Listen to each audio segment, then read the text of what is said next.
I'm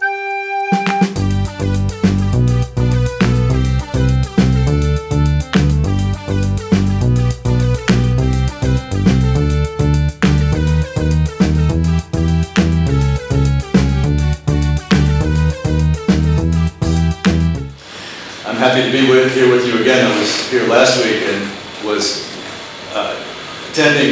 participating in the other two digitally from over 10,000 kilometers away at home.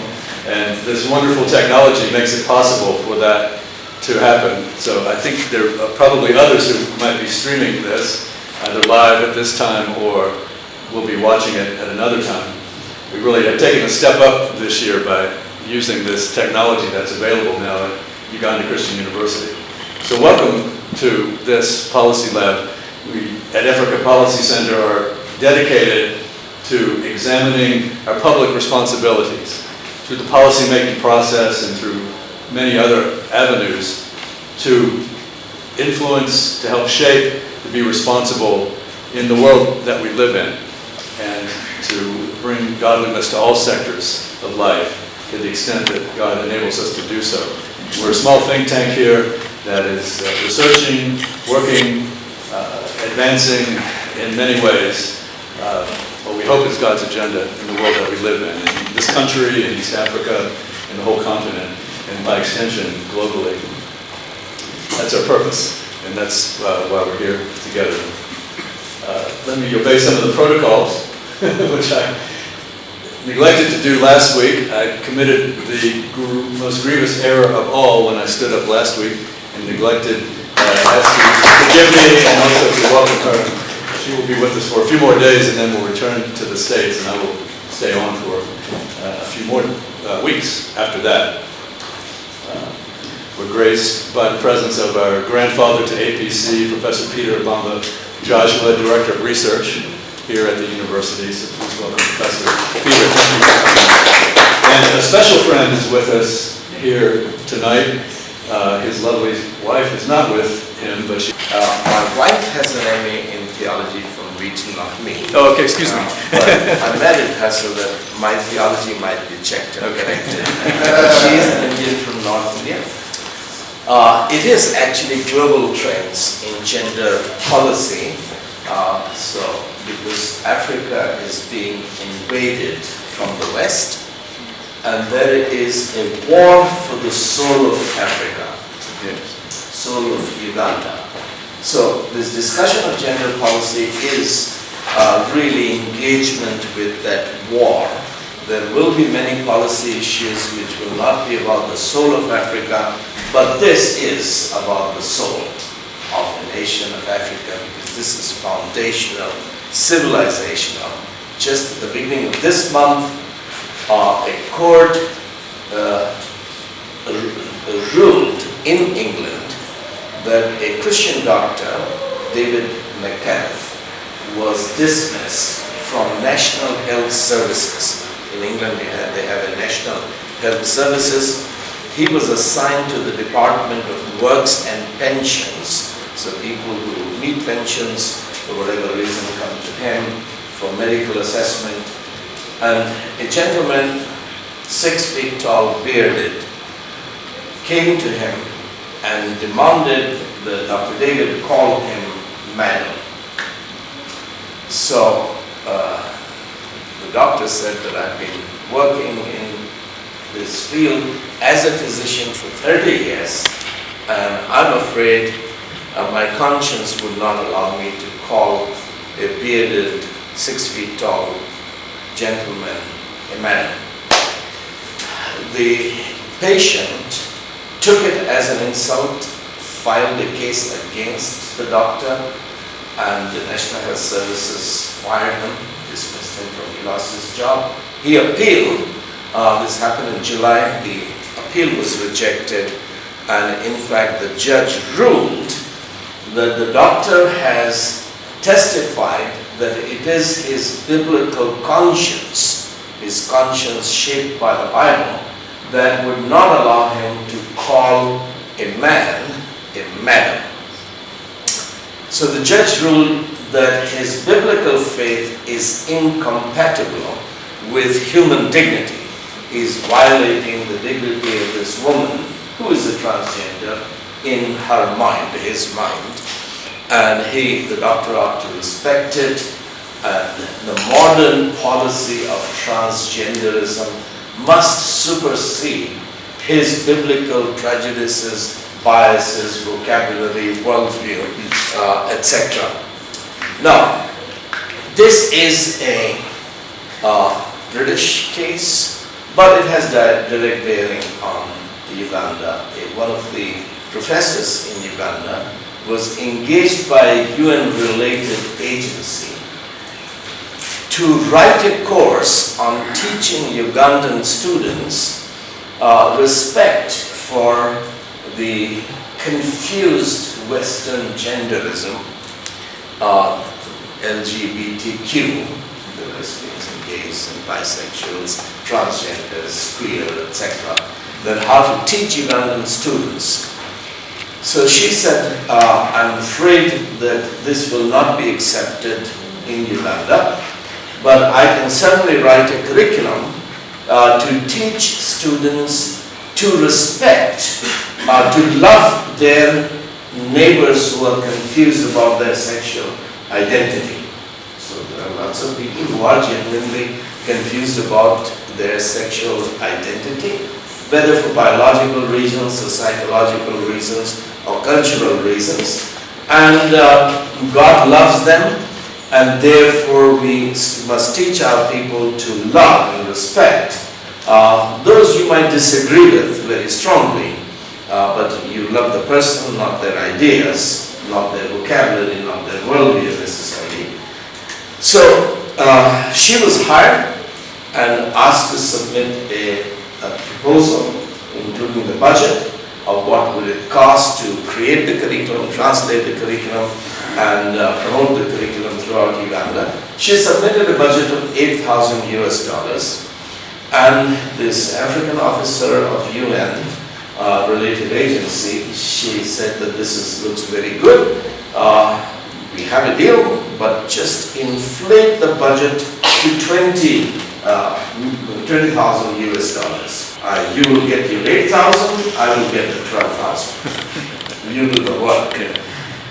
Well, so here is the battle, the war for the soul of Uganda. People who don't believe in dualism of male and female. They don't believe in dualism of good and evil. And I'm not doing any work, but I'm giving you 8,000, you give me 12. So here are international forces that have rejected not only the Bible's idea of male and female, but the Bible's idea of good and evil, who are seeking to use educational machinery of the state to capture the soul and bring all of their confusion or their corruption into Africa. So this is global African trends in gender policy, sexuality and family seen through Indian eyes. Why? Because the West is confused today, heading into the darkness. But that confusion comes from India, as I will show in a few minutes. So the source of current sexual confusion is Carl Jung, the psychoanalyst from Basel, follower of Freud, Sigmund Freud, who came to India in the winter of 1936-37. And that is the beginning. He's the grandfather of the New Age movement, which is the real source of the intellectual confusion. So when we are looking at a policy issue, we are looking at it philosophically, theologically, and its practical implications. What is this battle all about? You are seeking to build Uganda as a great nation, to have the nation seek truth, to be built upon truth. And that's what we are looking at. So quite a bit of the discussion would be philosophical, some of it technological, It will be, you have to shape the policy, fight specific policy battle based with the understanding of a holistic, integrated perspective on the issues of gender, sexuality, and family. So we will not be able to finish everything today. Some of it will continue in the discussion of parenting in crisis in the public lecture on Wednesday. But what exactly is happening to a person who is biologically male, but he demands that he should be addressed as a female because he feels he is a woman? So what's happening? What is maleness? What is femaleness? This is the question. Now, I'd like to use a very simple analogy to help you understand the philosophical depths of the problem. It's a profound problem which also originates with Buddhism, but right now it is sweeping Europe and increasingly America. The question is raised in Psalm 8 verse 4. What is man that you are mindful of him? You've created all of this wonderful universe with stars and galaxies and constellations, but you are mindful of him. You care for him. You have placed everything under his feet and authority. You've made man ruler over everything that you have created. That's the psalmist saying. If he was writing after in the New Testament era, he could have said that you love man so much that you sent your son to shed his blood for this man. What is man that you care so much for him that you will send your son to die for these sinful rebels, confused, lost people? So man is very important. So the phrase dignity of man, which the British court used in firing a man who is seeking to live by his conscience according to the biblical view that God made man in his image, male and female, the court said that his biblical perspective violates the dignity of human beings. But in fact, the phrase dignity, the word dignity, comes from the Latin translation of that Psalm, Psalm 8, that you have bestowed upon him dignitas, honor, glory, dignity. God has bestowed upon him. Other than that, there really is no foundation for human dignity, as we will see in a few minutes. So let's begin with a simple illustration, because I want to give you a short course in Western philosophy and Indian philosophy, which is at the root of the confusion, darkness, lostness. Now imagine in London, you have a very senior officer in company. He has had a very nasty divorce, because as you know, that human intellect is simply incapable of keeping two lovers together. The French revolutionaries didn't think so, the whole of the Enlightenment didn't think so, they trusted human reason. But now everybody knows that human intellect is incapable of keeping two lovers together, let alone keeping a nation together, such as England.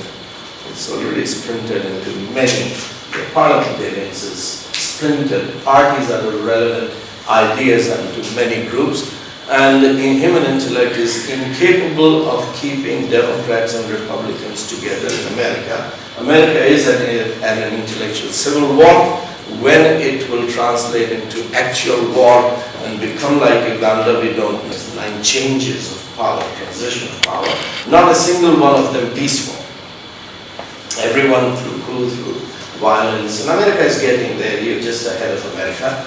But for now, the confidence that human mind can keep two lovers together is being shown that the secular marriage, even when it is marriage of two believers, two Christians, two evangelicals, it doesn't actually work.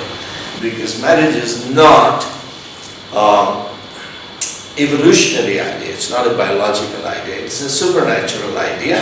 And it takes supernatural grace, humility, repentance, forgiveness, for its survival. If you lean only on your own understanding, you can't survive. You have to ask for wisdom from above. Anyway, so this gentleman has had a terrible divorce. And then, after several years, he begins to date another woman who really loves him, likes him, and he's attracted to her, and he gets married again. And then, a few months later, they start fighting and have another terrible divorce. So he decides that marriage is not for me, especially not to English women, they are terrible. So he decides to get a Chinese female, because the Chinese are manufacturing really good Roxys, beautiful dolls. So he says, I'm going to this time marry a Chinese Roxy.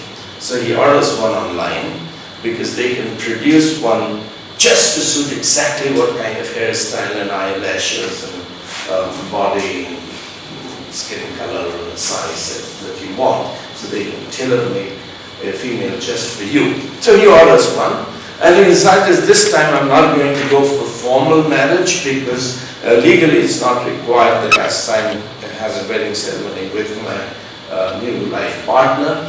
So I will actually have a small party at home Friday evening, invite a few friends, and since he doesn't have a wife, food will have to be ordered from outside. So a caterer will come and set up the food while all his friends, all men, come after work to celebrate his third marriage.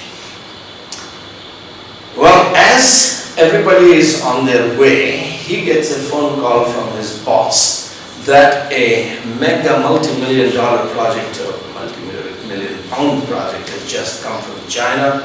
I need you in the office because this cannot wait for the weekend. So please turn back, come, we should make a decision.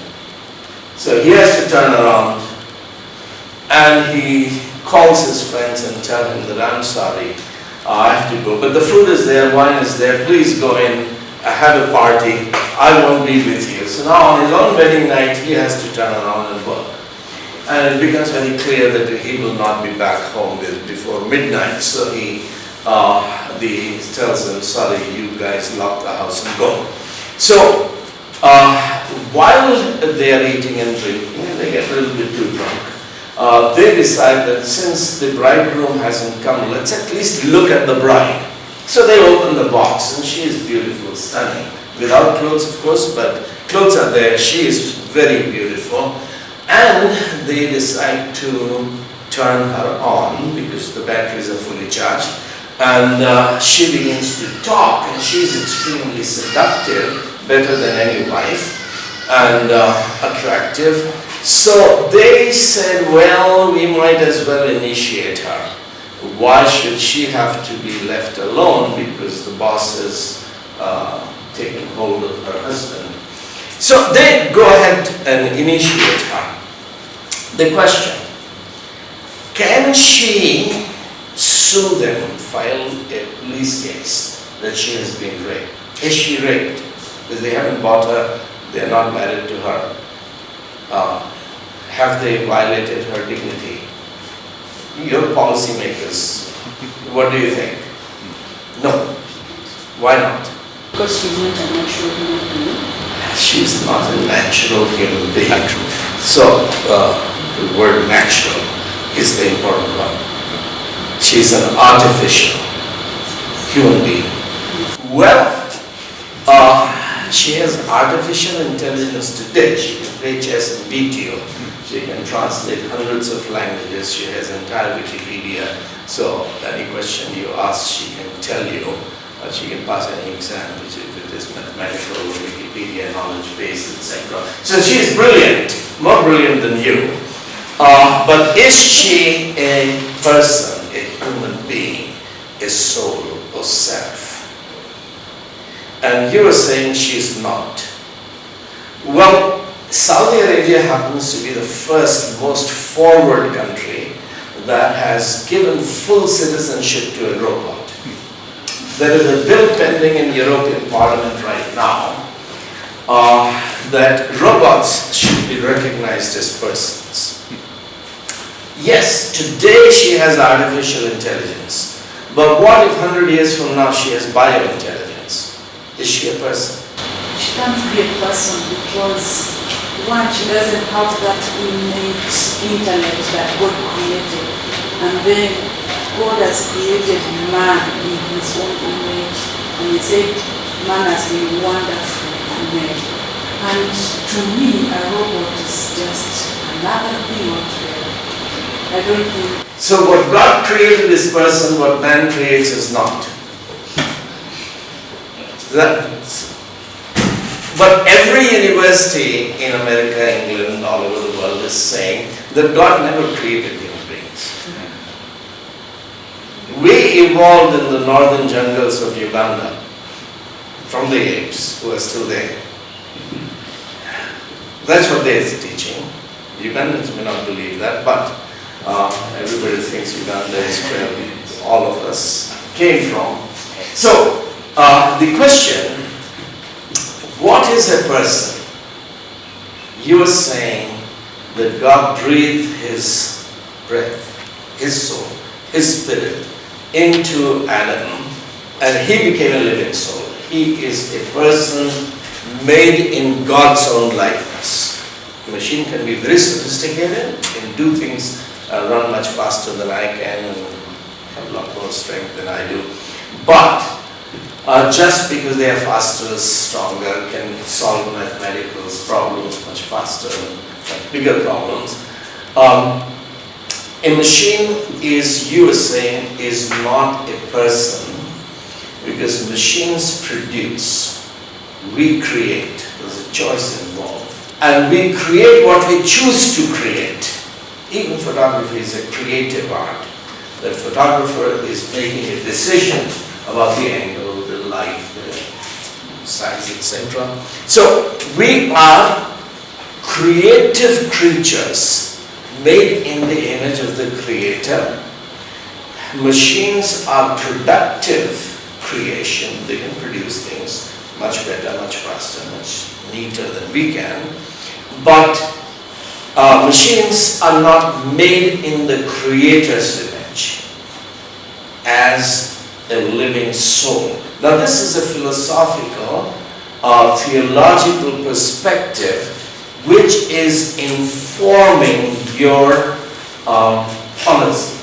You're in the government, you're making policy decisions about what will our children study, students study about gender and family, sexuality, etc.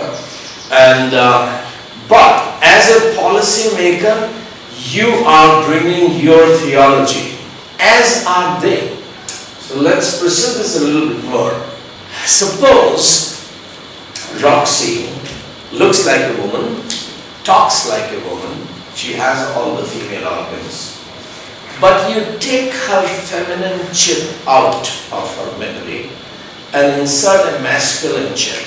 She begins to talk like a man. Say, I'm man, I'm Roxwell, not Roxy. And etc. So is she a male or a female?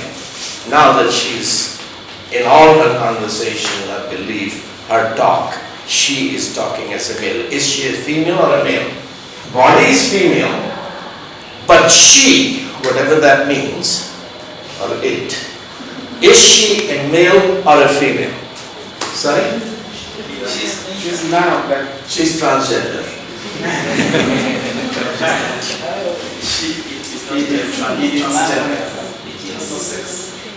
So suppose you remove the masculine chip and insert a cat chip.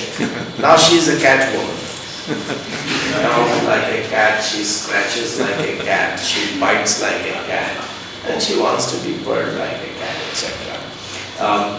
So is she a human being or a cat?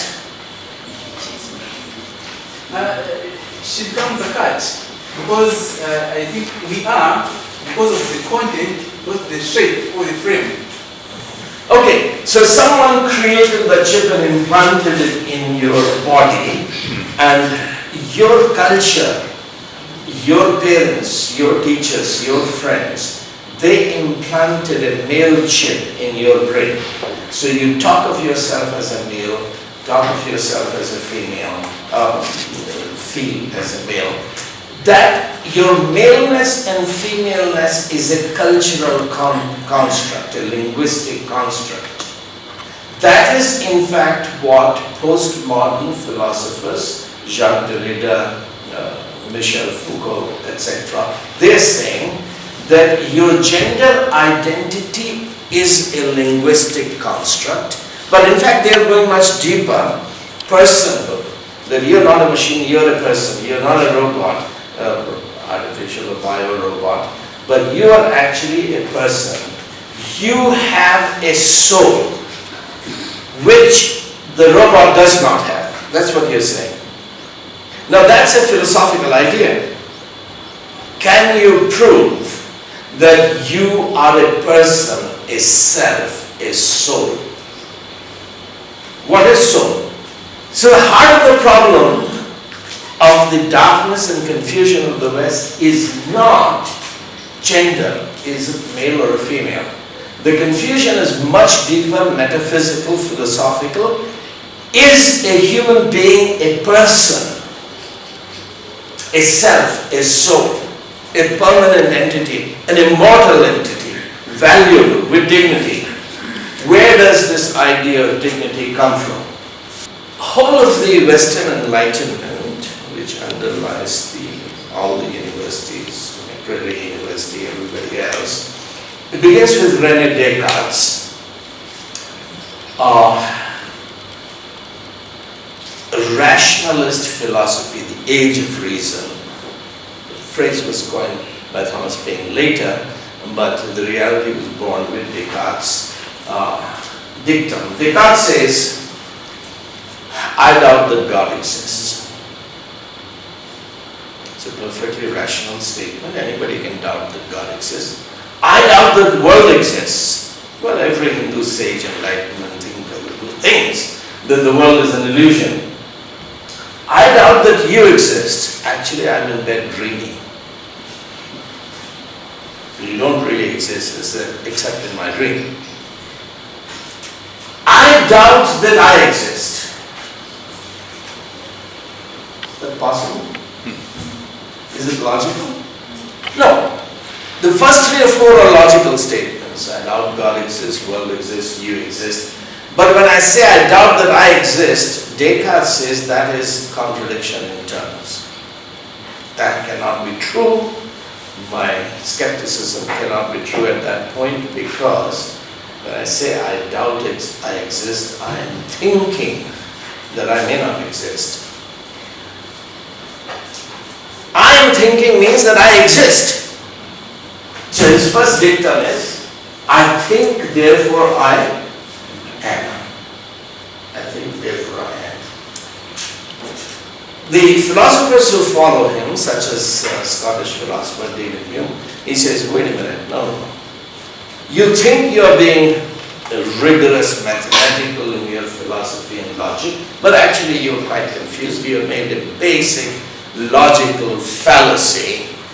What you have proven is that doubt exists, thinking exists. You have not proven that the doubter, the thinker exists, because in order to prove that the thinker, you, the self, the soul, exists, you have to first prove causation, that every effect has to have a cause. So I'm doubting, that fact of doubting has to have a cause, a doubter, a thinker. You have to first prove causation for your logic to be complete, but there is no way human logic can prove causation. Why? Very simple. An atheist has to believe that the universe has always existed. Or, once upon a time, the universe didn't exist. There was no God, no soul, no spirit, no angels, no demons, no energy, no matter. Out of a Big Bang, for no reason,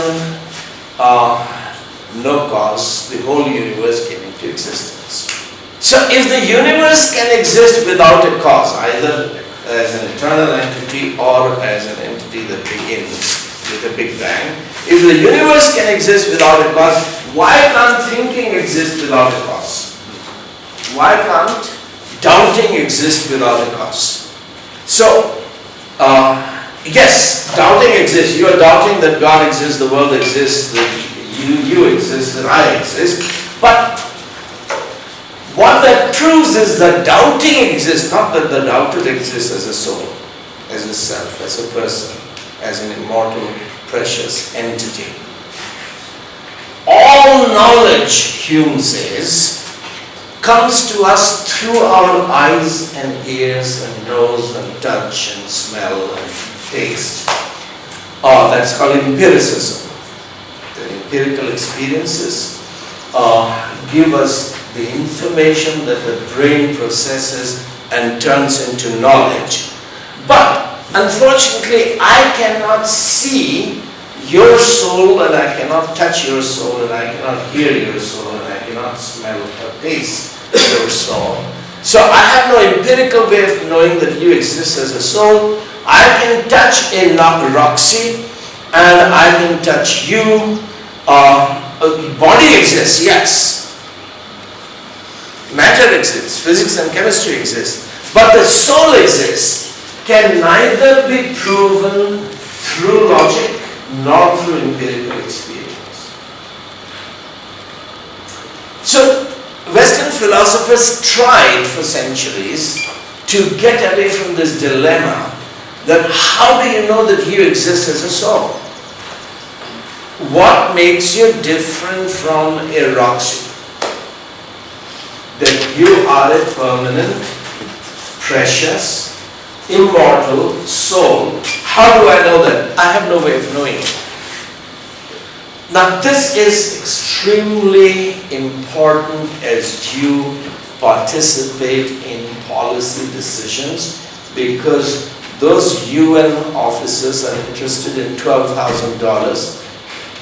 Let the culture go to hell. They are not really interested in truth. They are being bullied by the devil, because there really is an evil supernatural force that wants to rule this world.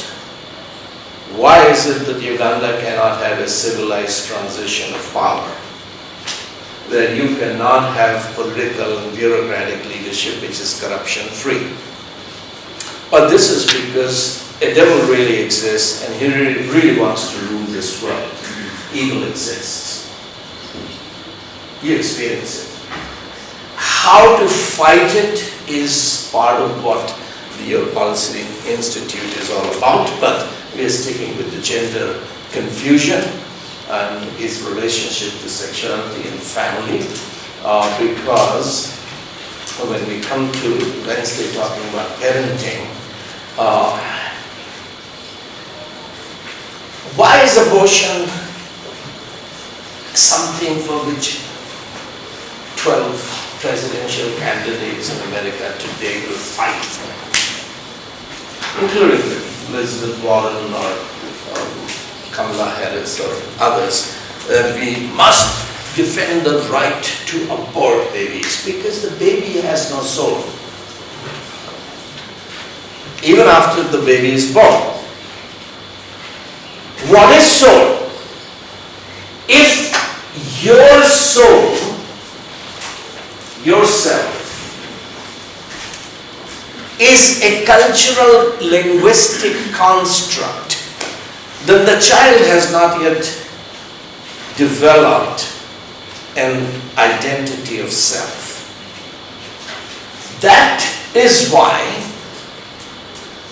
if you can kill a chicken and sell chicken part, you're in Uganda, so you are safe. You can even kill cows and sell cow meat and cow parts. Why just abort a baby? Why not cut up the baby and sell baby's body parts? A lot of people will buy it, including within America. All the research labs will buy the baby parts. So abortion clinics, Planned Parenthood, were doing that until a few months ago when they were exposed in And there was a big hue and cry. How could they degenerate to that point? Because their philosophical worldview is very different than yours. They actually believe that no child is born as a human person. Personhood is the chip, male chip or female chip or cat chip, that language creates, your parents create, your physician, your class teachers, your friends. They create the chip that is implanted in you, accept. But why do you allow your parents and doctors and teachers to define who you are, whether you are a male or a female? Why should others define it? Why shouldn't you assert your right to define whether I'm a male or a female? That's the issue, right? You don't actually exist, but you must define yourself. So,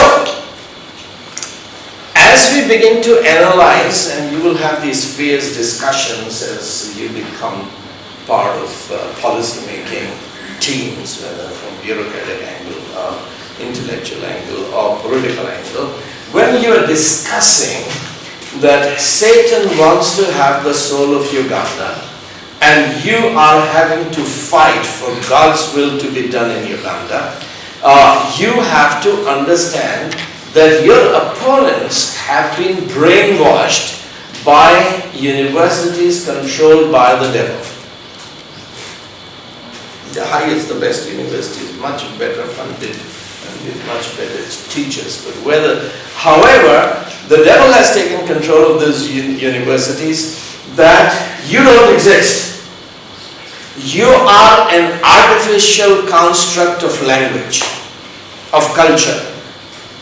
And you have the freedom to take control of your own life and say, no, until yesterday I was a female, from today I'm going to be male. Well, okay. This is exactly what the Buddha was teaching. Gautam Buddha, the Indian sage. This is where the Indian perspective becomes important. The main difference between Hinduism and Buddhism is that Hinduism said that spiritual realm, self, a soul, exists. Buddhism said self doesn't exist, soul doesn't exist, body exists, yes, but there is no soul in Roxy. Therefore, Hinduism, particularly Buddhism right now, we'll come back to Hinduism if time permits, or if it doesn't permit, then you can discuss it during tea time. We'll stick to Buddhism for now, that will be simpler. If soul does not actually exist, then there is no you. Therefore, Buddhism never discussed the issues of human rights and human dignity. These discussions, human rights, human dignity, human conscience, human freedom, all of these are part of Western philosophy, political thought, in as much as the West is debating biblical ideas. Western philosophy has to interact with the Bible because the church is so powerful, present everywhere. So you have to interact with the idea. So Descartes is saying, I exist as a soul, even if logically he hasn't proven that he exists. But intuitively he knows he exists. But what is intuition? I thought truth was logical, not intuitive. My wife had been married for 43 years, and that simply means that we've had plenty of time to fight. And when we have a very big fight, it goes on for a few days, few weeks, I give her 6 reasons why I'm right and she's wrong. And her ultimate response is that, look, I don't know, I can't argue with you because you're a better debater, but I know you are wrong. It takes me 10 years to realize she was actually right. And then I can give half a dozen reasons why she was right and I was wrong. She still can't give any reason. She does have any reasons. So if she worked hard, she could come up with reasons, but why bother working hard when you know you're right?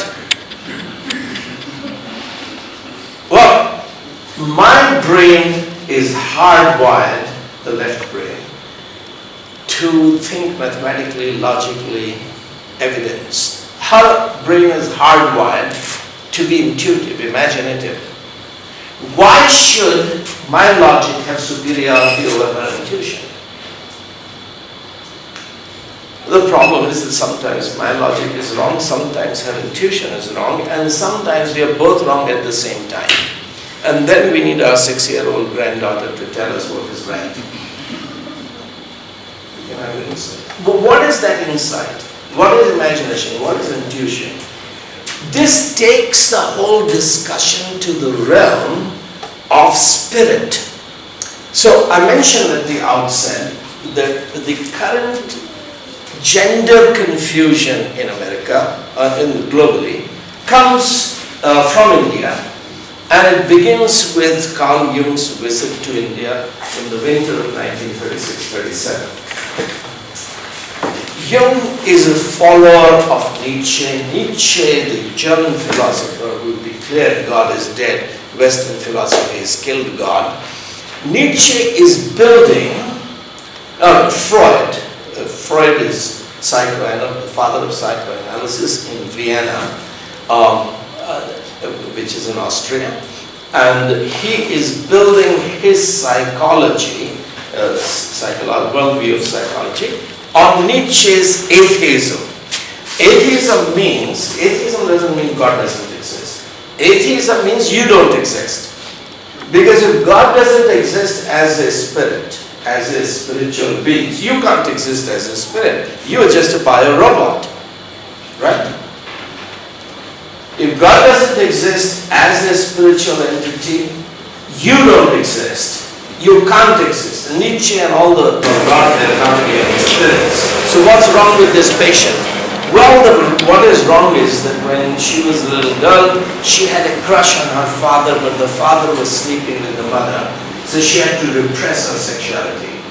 Then she had a crush on her teacher, on her uncle, on her brother, but all of that had to be repressed. And this repression of sexuality had created psychosomatic problems, which we call demon possession. So demon possession is a biblical interpretation of a psychological disorder, which is actually rooted in sexual repression. That is the background of the sexual revolution, that students should not have separate dormitory for men and women. They should be able to live in the same dorms, and sex should not be repressed but should be expressed, and then everybody would be healthy, except that the families will be dead, but individuals will be healthy. But so down with family anyway, because it ends up in divorce in any case. So you have, this is what Freud is building his worldview, his understanding of psychology, which is behind the Kinsey report, which is behind the Hugh Hefner Playboy revolution. Playboy revolution by Hugh Hefner is the force that has destroyed biblical sexual ethic, biblical view of marriage, and created today's return to pagan Roman Hindu sexuality in the West, which is really the war against the biblical view of sexuality, family, gender, etc., that we are outlining, and some of it we may have to pursue during discussion, because I really want to help us understand what is it that Carl Jung is seeing in India, and how is he taking the darkness from India into Basel and through there spreading all over the Western world, which is now coming and attacking you. Now, so Jung is Freud's prime disciple. He's the heir apparent of the psychoanalytic movement. Freud says to Jung, please, as you're going to be my successor, promise me that you will never give up sexual repression theory. This is the foundation of our whole system. So promise me that you will never give up this theory of sexual repression. Jung says, sir, the patient who was here on your couch today do we really have hard scientific data that her sickness is caused by sexual repression? Are you imposing your theory upon her and explaining? Family says this person is demon possessed. You don't believe in spirits, you don't believe in demons. Do we have hard scientific data? And Freud is honest, no, we don't have hard scientific data. But we have to teach our theory as scientific dogma, as a bulwark. Bulwark against what? Bulwark against occult, against religion. Because it is religion that is saying that this woman is demon possessed. That's religious interpretation, because the religion takes demons to be real. But in fact, we know that there are no demons. So there has to be an alternative scientific expression. So Roxy gets confused and gets mentally sick.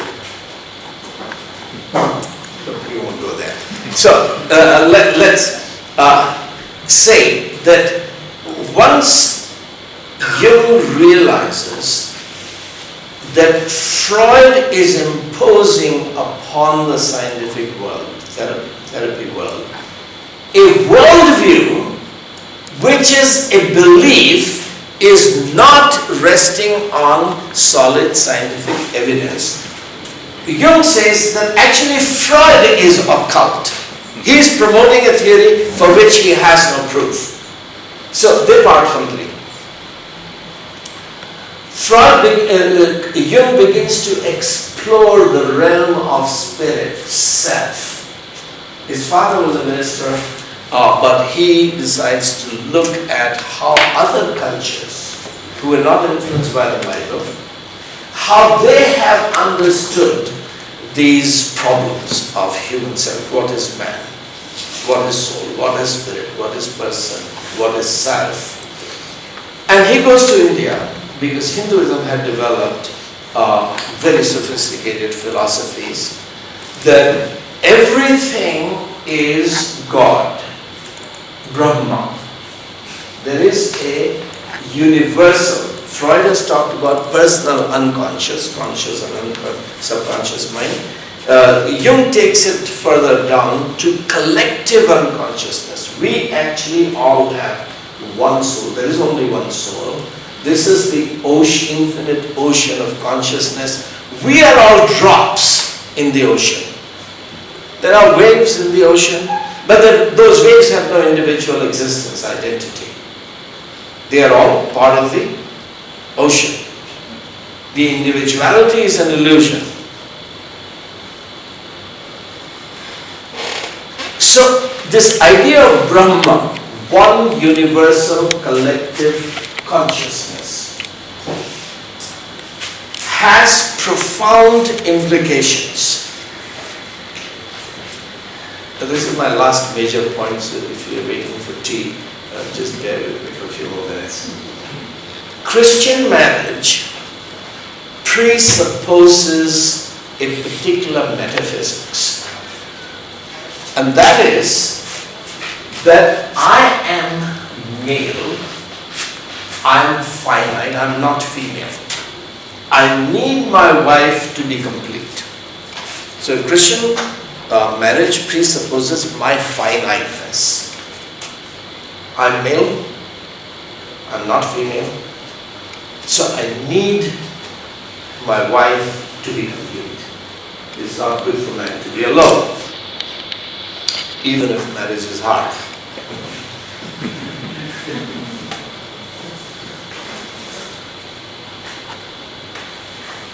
View that I'm finite, I'm male, I'm not female is wrong.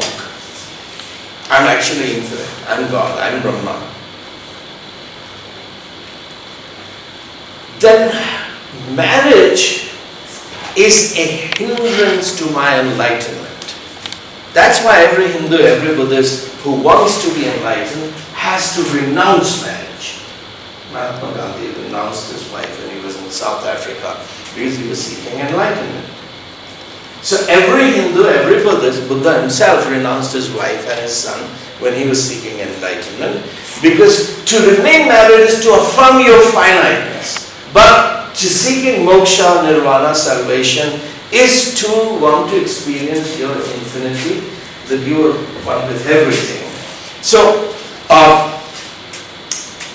that raises a question, brings us back to the subject. I experienced myself as a male. My wife as a female. What is maleness? What is femaleness? Now imagine for a moment that all the liberal theologians and many American evangelical theologians are right. That Genesis 1 to 11 is stories. It's not history, it is stories. Every Christian evangelical university in America, practically every one, including Wheaton, has people who believe, has theologians, experts who believe that Genesis 1 to 11 is stories, not history. Is it a story that God created man in his image, male and female? That's what you said. God created man in his image, male and female. Is that history or is that a story? Imagine it's a story. Then you want scientific truth. And you raise a question, what exactly then is maleness and femaleness?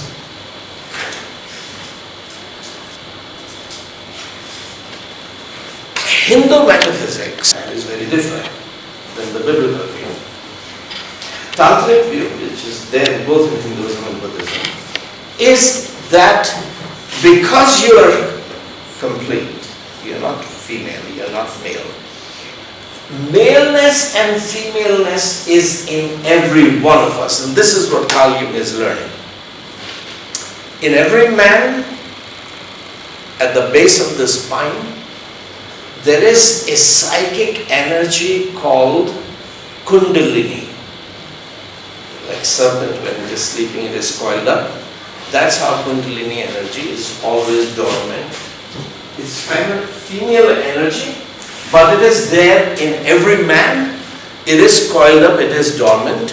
Through meditation, yoga, particularly sexual meditation, which Mahatma Gandhi was practicing, you have to awaken your dormant female energy. When you awaken, there are 7 chakras, 7 psychic centers in human spine, from the brain to the bottom. Prepare some questions. I just want to moderate. We typically have much more free-flowing, so I can tackle some of the things that bewilder us, such as where do these things come from?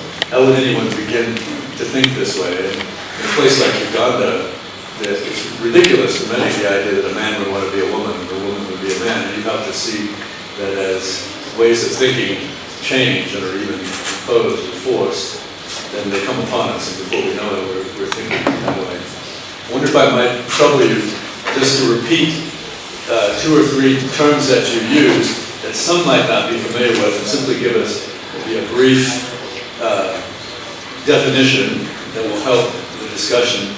And there were 2 or 3 that came to mind. One was metaphysics, the metaphysical. The other was postmodern. And then along with that might be enlightenment. And then the third might be worldview. Just state your definition of that. I think everyone here is familiar with the term worldview. And it's used quite a bit, but often people will say, well, what do they really mean when they say worldview, Christian worldview? So maybe start with those 3 and then we'll open the floor. Thank you. Thank you very much. I apologize for using those terms. But because it is being recorded, you can listen to it 2nd and 3rd time and deal with some of the concepts which may be new for you. But let's begin with metaphysics. I began by saying that the court and the NHS, National Health Service in England, overruled the doctor's statement that I'm a Christian, I believe God created us male and female, therefore I have to live according to my conscience, and I cannot call a bearded man a madam. Now what is conscience?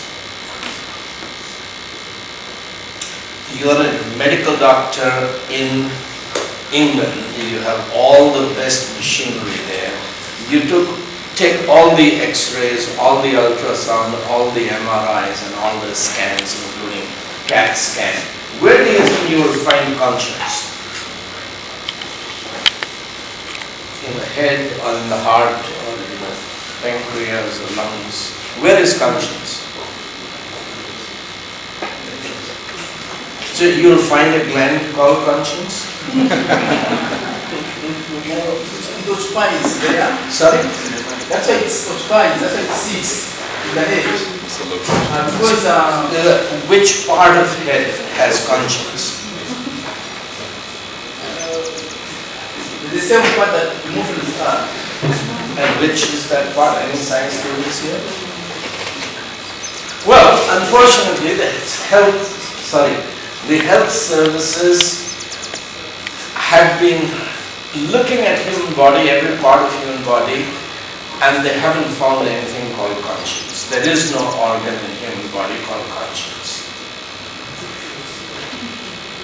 Therefore, no atheist country in history has ever respected conscience or given the freedom of conscience to citizens.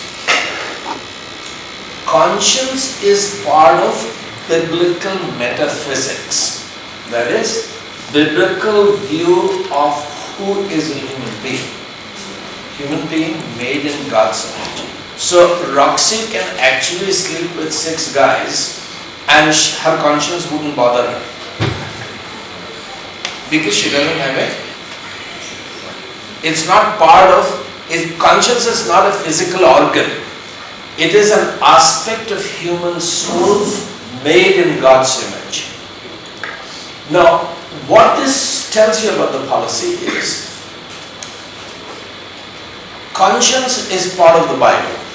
First and second, they particularly talk about the necessity of keeping our conscience clean, pure, etc.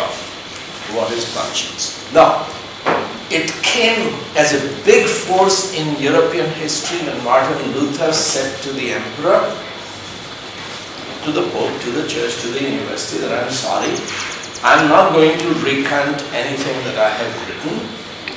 I know you can kill me, but please do go ahead.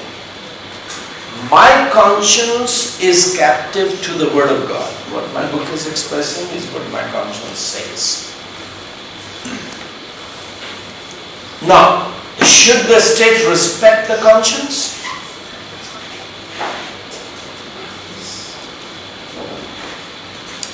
Only if the state believes that you are actually made in God's image. So it took 100 years. 1521 was the Diet of Worms. Worms is a city. The Diet is a council. The council, the emperor was present. Luther made his declaration. From that it took 100 years, 120 years. Only in 1640, through Westminster Confession, conscience became a part of Western political philosophy.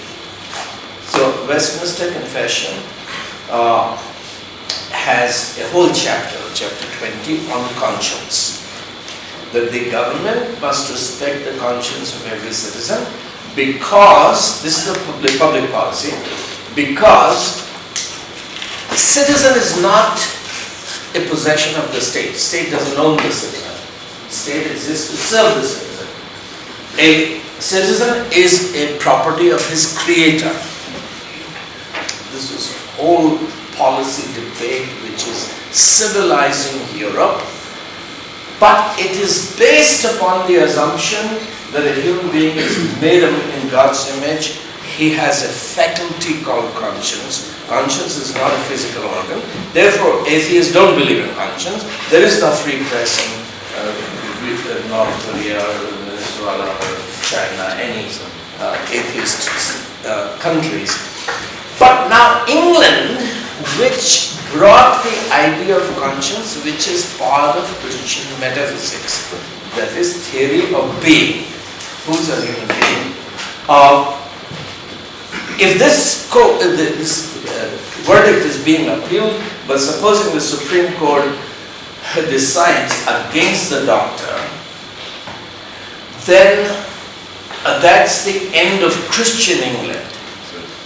That England is no longer, its policies are not shaped by biblical worldview, which believes in conscience. So what is metaphysics? Metaphysics is the theory of being. So what we are discussing, whether you are a person, a soul, a self, that's metaphysics. The second word was? Postmodern. Postmodern. So modern age began with Martin Luther and the Reformation. Before that, there was medieval Europe.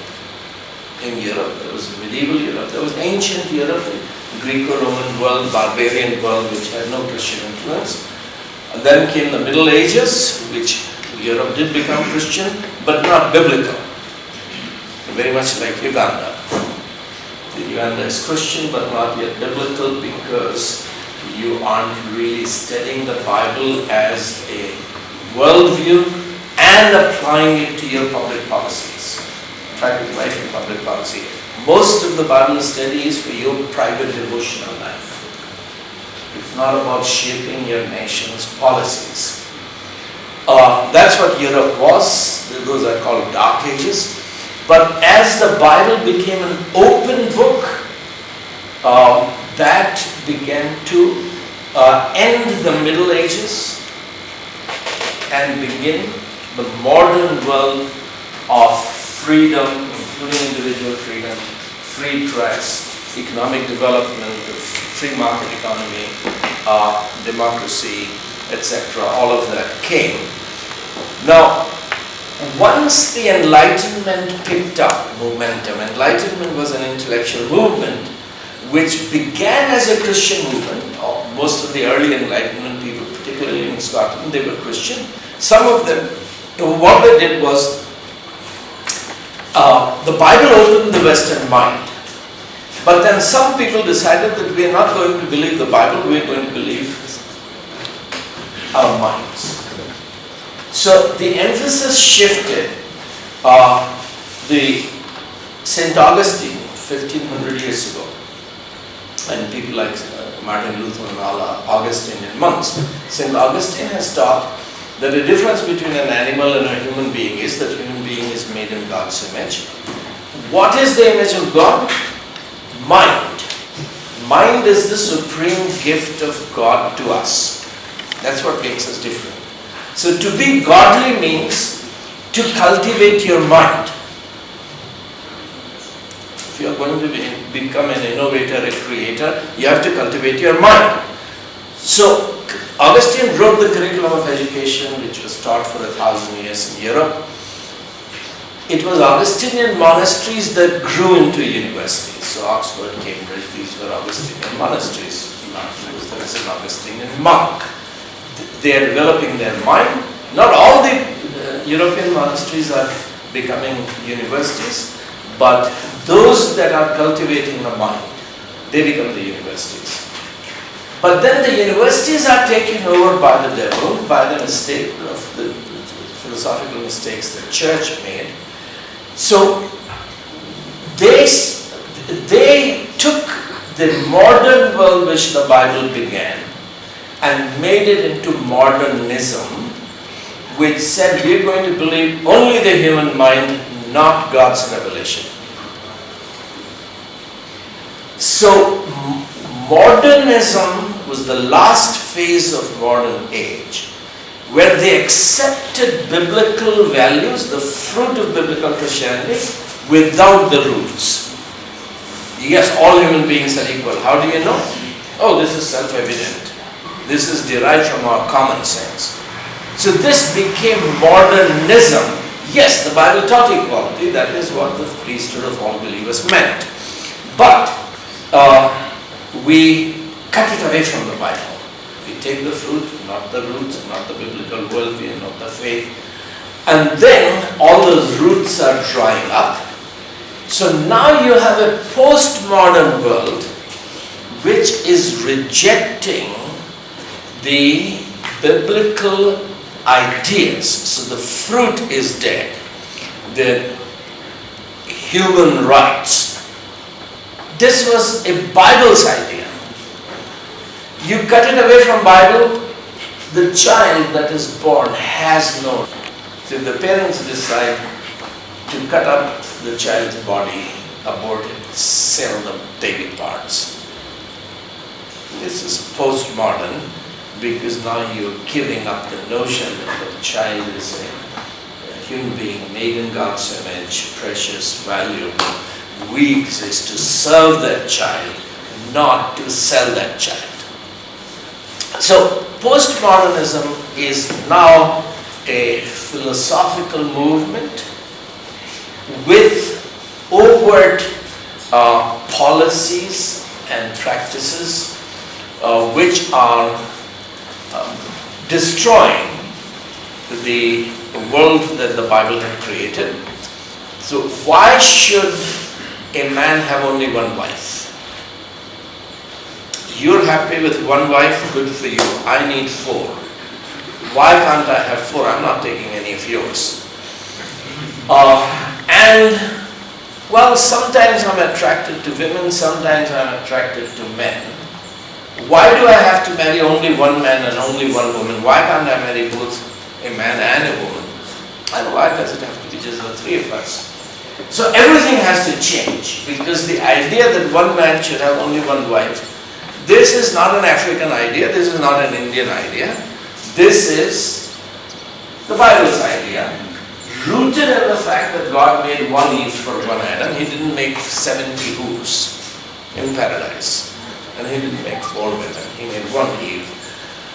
Through sin, through corruption, yes, the Old Testament allowed polygamy, that a brother should take his brother's widow, provide insurance to her, have children through her so that she can inherit her husband's property when her children can cultivate, etc.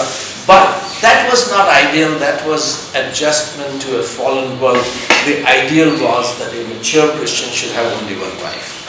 This was the Bible's idea. And this is a part of the policy of family, sexuality, which the Bible shaped the modern world, but the postmodern world that sex should be limited to, in marriage, to one man, one woman in a permanent, lifelong, exclusive relationship, those ideas are gone. They're dead. They're not yet being expressed in policies, but the time is coming. Many of the European countries have already allowed Muslim men to have more than one wife. But why should it be limited to only Muslims? Why can't Christians have many wives? Why do I have to give up my faith to have many wives? Those policies will come up and will have to change. And why does a man have to marry only a woman? Why can't he marry both a man and a woman? These are policy issues, but they're rooted in certain assumptions. And postmodernism is rebuilding a world on intellectual confusion and therefore moral and social confusion. And the third word was worldview. The Bible gives a view of the world, even if your pastors don't. We have a major problem that a son who cannot become a lawyer, who cannot become a businessman, you send him to theological seminary. And he is not interested in any policy discussion, although we are showing today that all these policies have theological foundations. But our preachers are not studying the Bible as a view of life, view of reality, view of life, which should inform. We pray God's will should be done on earth as it is done in heaven. But are we going to invent what His will is, or are we going to learn what His will is from His Word? That's a worldview. What is God's will about what marriage should be, what family should be, what divorce should be, what medicine should be, and what education should be? This is applying worldview to life so that our nations do what God desires. That's a worldview. So studying the Bible worldviewishly is the number one necessity. And this has been greatly damaged. A lot of the damage in our case came from America. The InterVarsity Press had a search the scriptures on which I was mentored, that you have a quiet time and you read a passage of the Bible, says the scripture gave you a plan, 3-year plan on how to go through the whole Bible.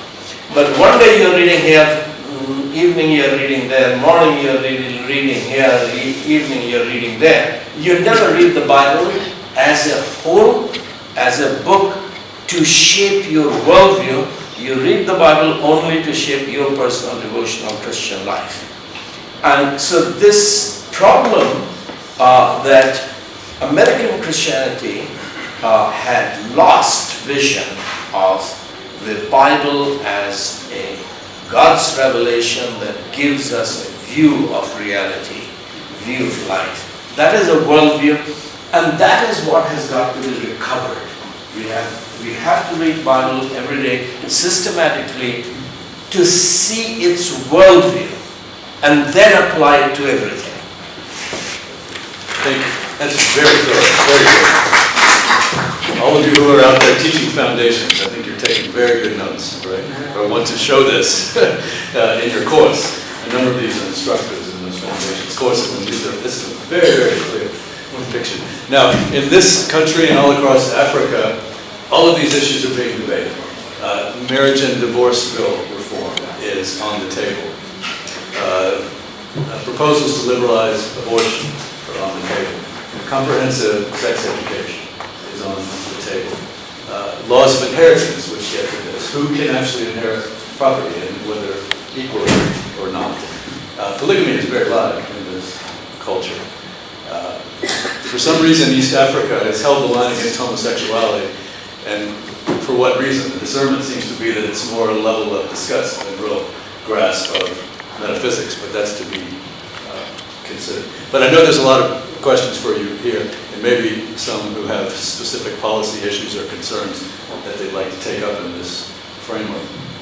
So let me turn it over. I'd like to see hands. Who would like to begin some discussion? Jonathan, one of our instructors who also works with the Institute for Faith Learning and Studies that we were telling you about. He'll be hosting you tomorrow. It's really an honor for me to listen to you for the second time. We were together last year at a conference that you were talking very deeply about the role of the church in politics. So mine is a deep, really deep question about all this. I like the way you think and express your thoughts. I follow you on YouTube, I listen to you, I read your books. So your thoughts are a fresh breath air for me. I really like how you engage with the Christian faith. Here is my whole mess of my thoughts and my questions. I hope you are able to sieve them out at the end of the day. In terms of the philosophical contribution and how we are grappling with the deep philosophical questions, I feel that's a place that as Christians we need to engage with and find our place and relevance amidst all this. So speaking from the Western philosophical perspective, you make a lot of impression and you push me very deeply to think about the forces in the academic realm that have really shaped my thinking and all that. I remember in my classes at my graduate level, we had deep conversations about Marxism and capitalism and all these different forces. And what was really bothering me is that I was not finding my place in terms of what is the African philosophical contribution to these kinds of things that are happening. You talked very strongly about, the forces coming from the Britain, US, China, the Indian worldview. But what I'm trying to grapple with is that as all these forces are coming towards Africa, what is our place in terms of our intellectual positioning as Africans and how we're thinking about these kinds of thoughts, and how do we position ourselves amidst of this, and how can we best respond in this? Do we have, even just questioning the whole African concept, what is Africa, what is African, what is African ideology? and how do we respond to these concepts, but also having a biblical foundation to how we're seeing God manifest in our African paradigms or African lines of thought, so that we can be have a strategic influence, or rather unique line of thought that we can contribute to this. I don't know whether you can give a comment to that, or but anyways, I hope you can say something to that. Thank you. Yep. So that's fourth chapter. What is language? What is logic? What is soul? Those are the issues underlying the question of abortion, the question of gender confusion, which the Western Church has collapsed. There was not a tsunami, it was a mild storm of homosexuality, gay, lesbian movement, and American Church had no intellectual leadership which could resist that storm coming, because the seminaries are not teaching any of this, the theologians, and the American Christian leadership was totally unprepared to respond to the, let's call it tsunami for now, tsunami of homosexuality. So, now about Africa, there is a chapter here called Bloodshed for Tolerance. How did the West become tolerant? Went to Europe from Africa. It was Tertullian, Lactantius, I can't pronounce it, Origen, Augustine. It was African intellectuals before North Africa was colonized by Islam. African theologians, intellectuals, who taught tolerance. So Emperor Constantine actually hired Lactantius, who was an African theologian, to read his own books to the emperor, which opened the emperor to the idea that the state should be tolerant towards Christians. The church was legalized, Christianity was legalized, and then later made exclusive religion. But Europe becoming tolerant is a massive contribution that African intellectuals made to Europe. That chapter is here.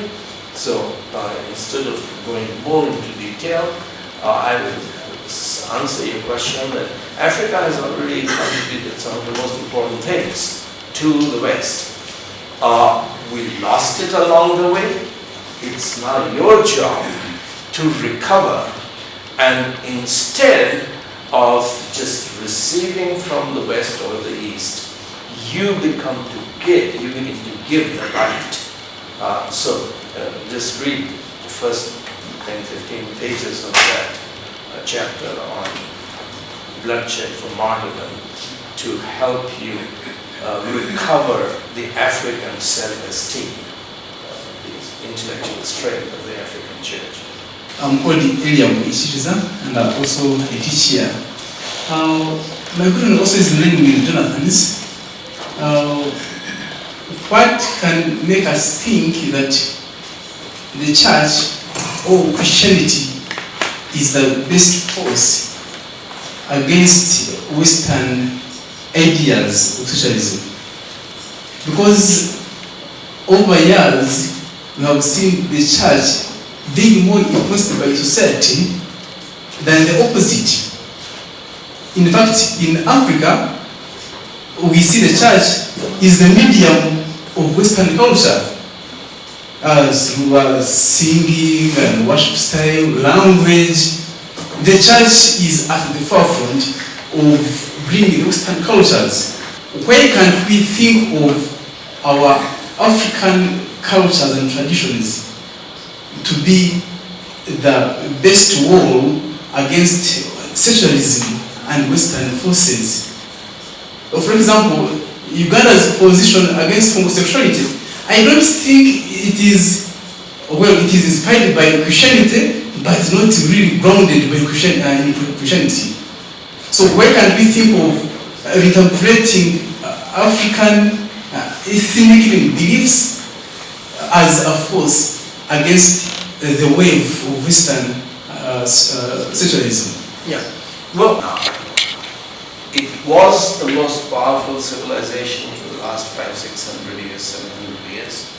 And those who followed Christ, the Americans, Europeans, they came here and they blessed us. They blessed Uganda. But right now, Christianity is at a very low ebb. Some of the best, strongest, largest churches in Europe are African churches, led by Africans. So, you are already producing Christian leaders who are going, whether to Kyiv or to London or to any of these countries, and building up the largest churches. There is no reason why you cannot also be producing the thinkers who will speak into the confusion and the lostness of Western philosophy, theology, science, and sociology and history, and you will give guidance and light. So there's no reason why the new Reformation cannot begin here in Uganda. Can I jump in and tease this out a bit? Because I know at least these two and some others here can help with this dialogue. So let's take the question that he raised earlier. The concept of conscience is there. So what do you as an African say to that notion? Where do we go to explore and perhaps find within your experience, your culture, a notion of conscience? Does that exist? And can we tease that out? Can we perhaps develop that as Africans? And you might want to go in the direction of what you often describe as Ubuntu or collective commitments that help shape and form individuals. I think one aspect in the West is that it's a very individualistic notion. And what happened over time was freedom of conscience became autonomy and became the right to choose based on whatever I perceive versus participation in something larger, which I believe would be a more biblical notion of conscience. I don't know, Elliot or Jonathan. Yeah, Professor Martin Chidi. Thank you very much, Senator. My name is Martin Chizito. I have followed the presentation very well. It's very touching, very inspiring, and really worth reflecting on for quite a long time. I think I'll keep reflecting on many of the things that you have said.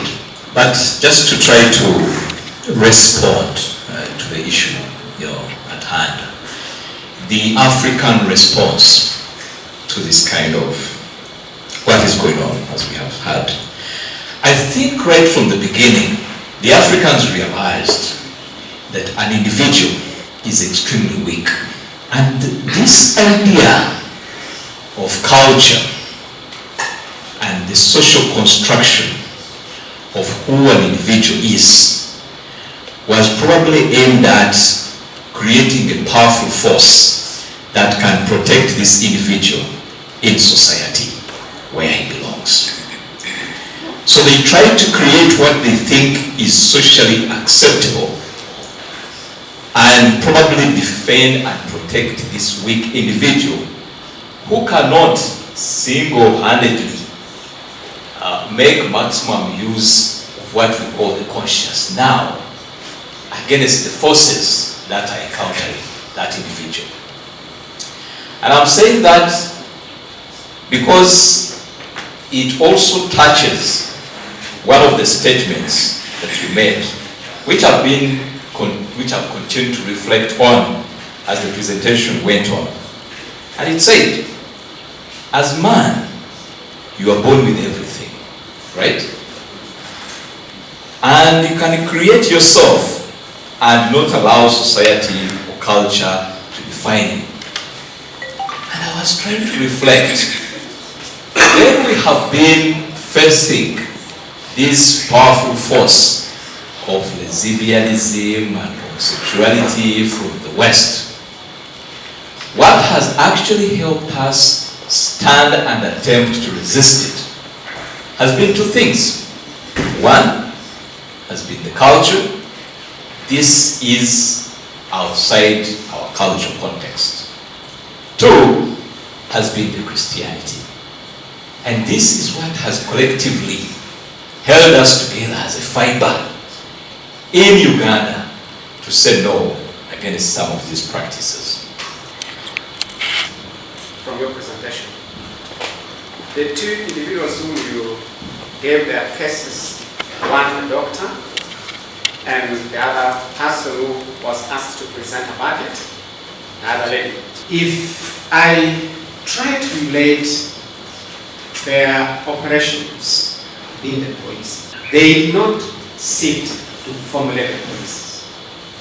They were working within the formulated policies, but they chose to do it differently. That means at this stage, we who are gathered here, who have been challenged by this presentation, are operating within policies that are already set by those whose intentions were hidden.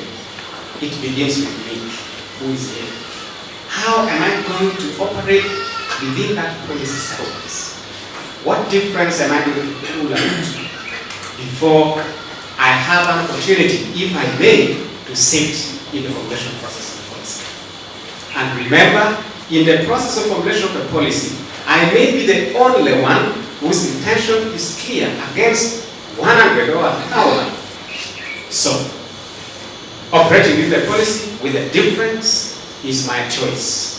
Number one, because I do not have time to sit in formulation. Question.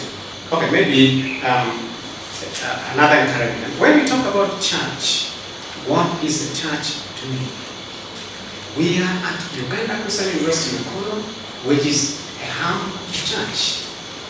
As a student, as a professor, as a staff, am I forgetting that I am church? I'm operating in the church. So what am I doing? If I talk about church, what am I looking at? Is it the Archbishop? Is it who? Let it start with me before we see the picture that is bigger than I can reach. So what can we do? In this case, Uganda Christian University of Congo, to have this kind of information reach other people. I have sat here only once. I may have the opportunity to sit. Many of the things are coming so new and yet challenging. How can I have opportunity to better my understanding in this matter so that I can go out and make a good presentation? Well, let me begin with a short answer to your question. Jesus acknowledges that some people are born eunuchs, some are made eunuchs by society, and some have chosen to be eunuchs for the kingdom of God. What do we do in India with the eunuchs community? Most of India, actually Hindu India, Muslim India, despises them. But our university, our Vice Chancellor, he made a policy a long time ago that on Christmas, they go as a group, the eunuchs, dancing, collecting money. The baby is born, marriage is happening, they go there. So he would always invite them into his home, offer them Christmas cake, tea, coffee, talk to them as human beings, and respect them. And this is important that we cultivate that respect for every human being. Now, do we say that if someone is born with a gender confusion, that is normal? Well, I'm born with diabetic genes, inherited it from my father, possibly also from my mother's side. I have to accept that I'm diabetic. That's how I'm born. Everybody is born with some deformity. But do I really want my children and grandchildren and great-grandchildren to receive the same deformity? Or should I support the research that makes sure that with a generation these deformed genes are not passed on? So to say that I receive deformed genes from my parents isn't meant to insult them or insult me. But this is not what God created. Diabetic genes, whatever the appropriate word is. can it be changed? Should it be changed? Or yes, so God created man in his image, male and female. Some are born confused because of whatever reason, and we must respect them, love them, honor them. But it doesn't mean that God didn't create man, male and female, and that abnormality should be accepted as normal. And anyone born with abnormality should be respected. But we don't have to be confused that this is all evolutionary accident. But the important issue is the individual. See, all the reformations in Europe began with individuals in a university. So Wycliffe was in Oxford, Jan Hus was in Prague, universities. Luther was in Wittenberg University. So the university provided the intellectual, the support environment. And I was saying this afternoon that once Pope was rejected, Pope had two functions. He was the infallible voice of God, Pope in council, and he was the executive head of the church, over the bishops and universities, everything else. Lutheranism split the two roles. In many of the German states where there was a nobility ruling, the prince became the head of the German church. But there were many cities, such as Geneva or Bern or Basel, which were republican cities. The cities were republic. There the city chose its own leadership. So some places bishops were the head of the city. Our monasteries, abbeys were running the cities. And so there were different arrangements, but generally the majority of the Lutheran cities, Lutheran states, provinces, kingdoms, the prince became the executive head of the church, figurehead. He appointed the bishops, etc. He oversaw. But the infallible voice of the Lord, which was no longer infallible, university became the voice of, the Protestant university became the voice of God, because the professors were able to hold each other accountable, each other's interpretation of the Bible accountable. Luther's translation was carefully investigated by other scholars. He didn't know Greek. He learned Greek from his junior Professor Philip Melanchthon, and then he taught himself Hebrew because there was no Hebrew teacher in the University of Wittenberg. So university became the voice of God, what popes used to do, what is true, what does the Bible teach on this issue. So this policy institute is very important because what you're doing is learning how to apply God's truth to a particular issue. Now your voice will not necessarily be heard tomorrow by the state, but you're learning to become those who will shape Uganda's future policies. But the significance of an individual, it was 1841 to 1841 when individualism began to be secularized and created today's problem. So individualism is one of the Bible's greatest gifts to Western civilization. Science grows when an individual says, my professors are wrong. All the university's professors are wrong. This is the truth. Then everybody hates him, denies funding to him. But eventually, if he stands his ground and proves that he is actually right, then everybody begins to support him and gives him the Nobel Prize, etc. So, confidence in the individual, that's what Luther is doing. So Martin Luther, the father of, pioneer of Protestant Reformation, is an individualist. That I'm not going to accept what the popes have said, what the church council has said, what the emperor has said, because my conscience is captive to the word of God. That begins theological and philosophical and sociological, political revolutions when an individual is committed to live in the garden. Why is he an individual? Because Paul is an individualist. Paul says, I'm dead to the world is dead to me. Jesus is an individualist.